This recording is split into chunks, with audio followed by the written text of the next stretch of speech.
추리물, 탐정이 범죄나 사건을 해결하는 장르로 장르가 성립된 이후 모든 추리물에 공통으로 들어간 장면이 있는데요.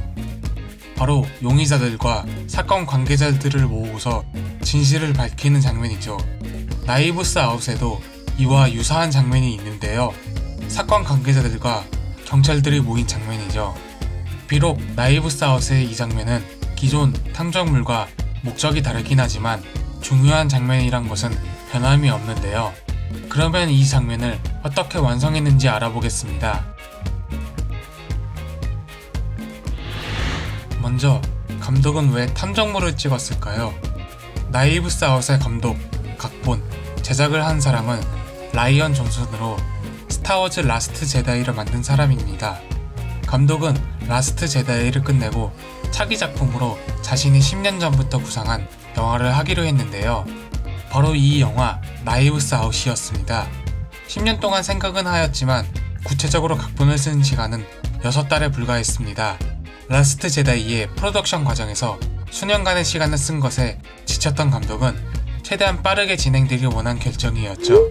그래서 각본부터 영화 촬영, 완료까지 상당히 타이트하게 진행되었습니다. 각본이 완성될 즈음 무렵 아직 제작하겠다고 한 영화사는 찾지 못했는데요. 그래서 감독과 프로듀서는 자비로 홍보를 하고 있었습니다. 다행히 촬영까지 8주 남은 시점에 좋은 소식이 들려왔는데요. 바로 다니엘 크레이그의 007 영화 촬영 일정이 취소되었다는 것입니다.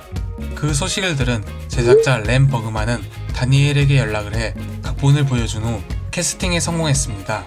이런 스타급 배우의 캐스팅 소식은 제작진에게 너무 좋은 호재였습니다. 캐스팅 소식 이후 찾아간 MRC에게 선판매를 성공했고 이 소식은 또 다른 배우들을 캐스팅하기 쉽게 만들었습니다. 아까 이 영화가 타이트하게 진행되었다고 했는데 이 점 또한 캐스팅을 쉽게 만들었죠. 촬영 기간이 길어지거나 1년 후에 찍는다고 하면 탑급 배우들은 마블, 스타워즈 같은 프랜차이즈 영화에 캐스팅 될까봐 거부하는 경우도 있다고 합니다. 그러니 바로 촬영하는 영화라면 일정이 비어있다는 가정하에 바로 출연을 하게 되죠. 그렇다고 그저 시간이 비는 배우들을 전부 캐스팅한 것은 아닙니다. 감독은 자신을 놀라게 하는 연기력을 가진 배우와 그 배우들 간의 케미를 고려해서 캐스팅했다고 합니다. 각본과 자본, 그리고 배우들이 모였습니다. 그러면 이제 배우들이 입을 의상과 있을 장소가 필요했죠. 사실 의상은 캐스팅 전부터 디자이너를 통해 제작하고 있었습니다. 디자이너가 대본을 읽으면서 자신의 상상을 통해 대략적인 의상 디자인을 했죠. 먼저 대본에 나오는 촬영 장소, 부유함의 정도 등을 토대로 제작했고 캐스팅 후에는 배우들과 의견을 교환하면서 완성했습니다. 예를 들면 다니엘이 연기한 블랑이란 캐릭터는 남부 출신의 캐릭터로 남부 억양을 쓰는데요. 의상 또한 남부적인 색채의 옷과 손수건, 꽃무늬 넥타이와 양말 등으로 표현했죠. 크리스 에반스가 연기한 랜섬도 의상에서 캐릭터를 볼 수 있는데요. 부자이지만 옷에는 신경을 쓰지 않는 타입이기에 비싼 옷을 사서 낡아 보이게 만들었습니다. 크리스토퍼가 연기한 할런은 상당히 부유한 캐릭터이지만 다르게 표현됐는데요. 바로 차분한 성격이 표현됐기 때문입니다. 부유함에 비해 옷은 모난해 보이는데요. 이는 옷이 아닌 할런이라는 캐릭터에 집중하게 만들기 위함이었습니다. 안 그래도 차분한 캐릭터가 화려한 옷을 입으면 할런의 대사에 집중할 수 없기 때문이죠. 캐릭터들이 완성되었으니 필요한 건 장소였습니다. 이 영화의 촬영 장소는 추리물의 특징을 제대로 보여주는데요. 도심지와 떨어진 장소, 성과 같은 거대한 건물, 여러 인물이 거주할 수 있는 방 등 추리극에 있는 요소 그대로 있습니다.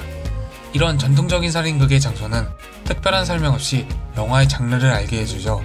정보의 역할과 장르의 정체성을 보여줘야 했기에 촬영 장소가 상당히 중요했는데요. 그래서 제작진들은 인위적으로 만들어낸 세트보다는 자연스러운 모습을 가진 실제 저택에서 촬영하고자 했습니다. 그래서 각본이 배경이 되는 뉴 잉글랜드 지역으로 찾아갔는데요. 보스턴에서 남쪽으로 1시간 떨어진 매사추세츠 중부에 있는 저택에서 촬영했습니다. 이 저택은 각본에 있는 요소를 가지고 있었는데요. 먼저 계단이 내는 삐걱 소리를 들을 수 있는 윗방과 각본에 쓰인 외관의 모습을 가지고 있었죠. 이런 멋진 저택에 필요한 소품과 가구들을 놓아 각본에 있는 저택을 완성했습니다. 제작진들에게 좁은 장소라 촬영하기에는 불편했지만 덕분에 멋있는 그림을 완성할 수 있었습니다. 또 배우들의 친밀도도 높여졌는데요. 보통 촬영이 아닌 대기 시간에는 배우들은 자기들의 트레일러에 있지만 저택이 마음에 들었던 배우들은 저택의 지하실이나 부엌에 있었습니다. 제이미가 저택의 주인과 요리를 가져오면 배우들끼리 음식을 먹거나 수다를 떨면서 시간을 보냈습니다. 제작자는 트레일러를 사용한 것이 제작비 낭비라고 말할 정도로 배우들은 저택에서 시간을 보냈죠. 참고로 대부분의 촬영을 이 저택에서 촬영했지만 처음 신문을 하는 처제와 휴 랜섬의 저택은 실제 건물이고 다락방은 세트입니다. 그리고 장소가 있다면 끝이었을까요? 아닙니다. 어떠한 방법으로 촬영할지도 정해야 했는데요. 영화 촬영용은 크게 전통의 필름 방식과 신기술 디지털 방식이 있습니다. 디지털 카메라의 장점은 촬영 기간이 짧고 조명의 영향을 상대적으로 덜 받습니다. 그럼에도 감독과 제작자는 필름으로 하고 싶었고 촬영 감독은 디지털 카메라로 고집했는데요. 라이언의 전속 촬영 감독 스티브는 디지털 카메라의 장점을 끊임없이 말했지만 여전히 감독과 제작자는 망설이고 있었습니다. 그때 스티브는 현재 카메라의 기술을 제대로 제하면 무엇으로 촬영하던 간에 같은 결과물을 낼 수 있다. 또한 이 사실을 부정한다면 창작의 영향보다 카메라의 선택에 따라 결과물이 달라진다고 인정하는 꼴이다 라고 말했습니다.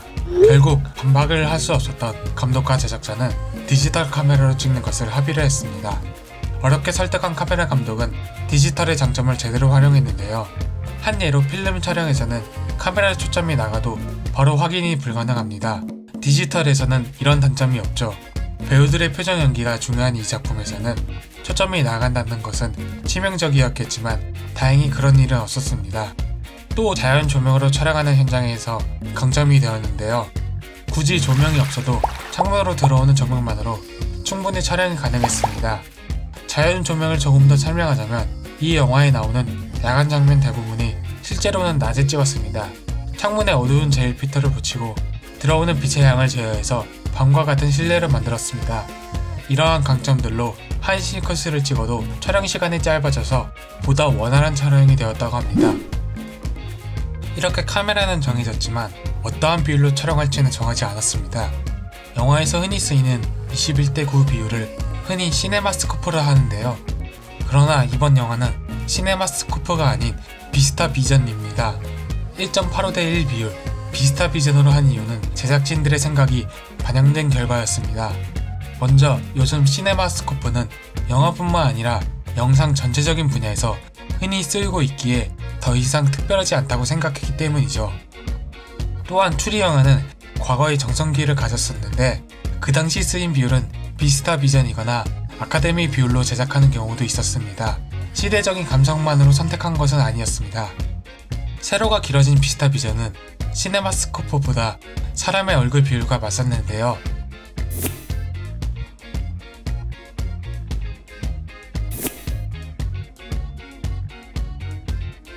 그래서 인물의 감정과 소규모 건물을 웅장하게 보여줄 때 주로 사용됩니다.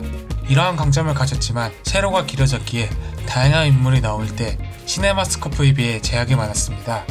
왜냐하면 인물이 서 있을 때는 세로로 길어지는데 세로가 긴 비스타비전은 가로가 긴 시네마스코프에 비해 많은 인물을 넣을 수 없었기 때문이죠.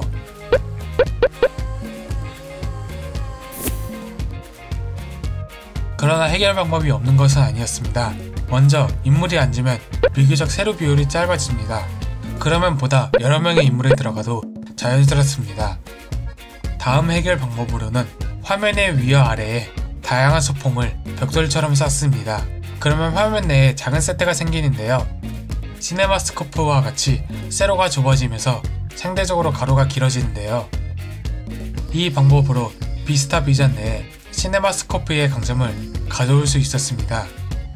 인물의 강점을 표현할 수 있는 강점과 여러 인물을 배치할 때의 단점을 해결했습니다.